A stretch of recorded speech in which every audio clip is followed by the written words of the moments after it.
నా పేరు రవీందర్ నాయక్.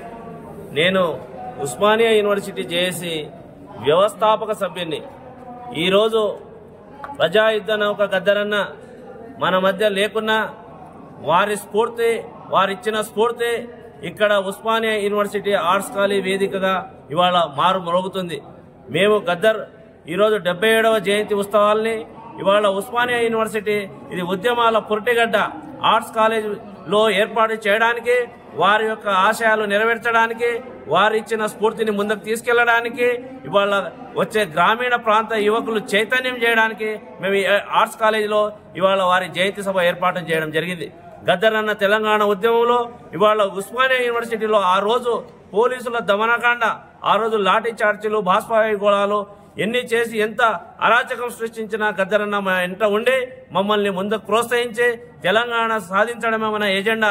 కాబట్టి విద్యార్థులారా, మీరు ఎక్కడ కూడా పోరాటంని మీరు ఆపకండి, నేను మీ వెన్నంటి ఉన్నా అని చెప్పి ఆ రోజు మాకు ధైర్యం ఇచ్చిండు. అలాంటి గద్దరన్న ఇవాళ తాడిత పీడిత బడుగు బలహీన వర్గాల, ఇవాళ గిరిజన ఆదివాసీ మైనార్టీ మహిళలు అందరిపైన ఇవాళ చైతన్య గీతాలు రాశారు. వాళ్ళకందరికీ స్ఫూర్తిగా ఉన్నాడు, అండగా ఉన్నాడు, వారు ధైర్యం ఇచ్చారు. ఆ స్ఫూర్తిని కొనసాగించాలా. గద్దరన్న ఆశయం బతికే ఉంది, గద్దరన్న బతికే ఉన్నాడని తెలియజేయడానికి ఇవాళ ఆర్ట్స్ కాలేజ్ వేదిక జయంతి ఉత్సవాలు నిర్వహించడం జరుగుతుంది.